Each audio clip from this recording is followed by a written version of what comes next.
आपने आईएसआई के डीजीसी के साथ मुलाकात की, आपने आइडेंटिफाई किया कि मेन रीज़न जो था डॉलर का for appreciating against the rupee, उस पर बहुत एक्शन लिया गया। जो हमने देखा पिछले आई बिलीव 1 महीने में हमारा रुपी थोड़ा बहुत स्ट्रॉन्ग हुआ है डॉलर के खिलाफ। तो मुझे बताएं कि हम क्या एक्सपेक्ट कर रहे हैं कि मज़ीद हमारा रुपी स्ट्रॉन्ग होगा अगेंस्ट द डॉलर? कहाँ आपको लगता है कि सेटल होगा?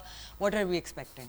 देखो, मतलब अच्छा खासा हुआ है, 4 रुपये हो गए, 89 से कम हो के 85 पे आज आ गया है फ्री मार्केट में। जी और इसी तरह इंटरमैग मार्केट में इसी तरह 4 रुपये गिरे। जी तो ये बहुत बड़ी कामयाबी है। मैं समझता हूँ हमारी फ़ौज को हर तरफ जहाँ भी मुश्किल वक्त आता है तो फ़ौज की तरफ निगाहें उठ जाती हैं।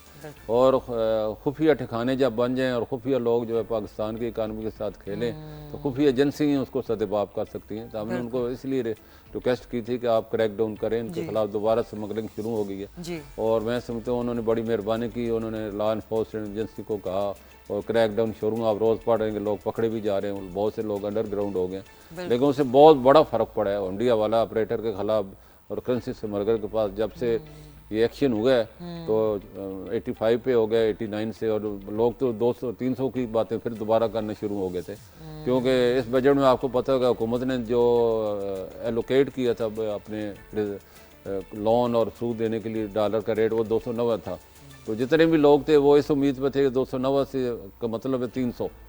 तो ये उस उम्मीद पे अपनी चीज़ें होल्ड करके बैठे हुए थे। और कब मार्केट से, ब्लैक मार्केट से जो नॉन फाइलर है, ये बहुत बड़ा अजाब है पाकिस्तान का। ये सारे के सारे जो है ना करेंसी में, सोने में, इसमें इन्वेस्टमेंट कर रहे हैं इस वक्त, जिसकी वजह से पाकिस्तान की करेंसी पे दबाव पड़ता है। और पाकिस्तानी रुपया जो है 340 से कम हो गए 2 साल पहले, आपने देखा। वो भी चीफ साहब से हमने अपील की थी और उन्होंने, मैं समझता हूँ बड़ी मेहरबानी उनकी, वो क्रीज से निकले, स्टेक होल्डर से मिले और उन्होंने बॉर्डर सील किए और डॉलर 270 पे आ गया।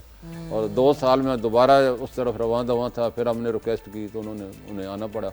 हालांकि हमारी फ़ौज का काम ये नहीं कि वो इकनॉमी को चलाए, लेकिन उन्हें मजबूरन इसमें हाथ डालना पड़ता है। अब सलामती और मैशियत तो दोनों उनके कंधों पे आ गई है। तो ये बहुत बड़ा पॉजिटिव उन्होंने रोल अदा किया है। और जिसकी रुपया भी जो है आपने देखा बड़ा मजबूत हुआ। और स्टॉक दिन ब दिन नए आई उसके बाद बना रहे, आपने देखा बिल्कुल बिल्कुल बिल्कुल। ये सारी चीजें साथ में चलती हैं ना। हाँ, देखो जब रुपया वो डॉलर बेच के अब लोग स्टॉक खरीद रहे हैं तो ये पाकिस्तान को फायदा हो रहा है। और पाकिस्तान के आप देखें कि आने वाले दिनों में जो ही डॉलर का हमारा जो टारगेट है अभी 285 हो गया, अब ये छूट गया तो 280 है, फिर 275, 270 और इस दफ़ा 250 तक हमने लेके जाना है।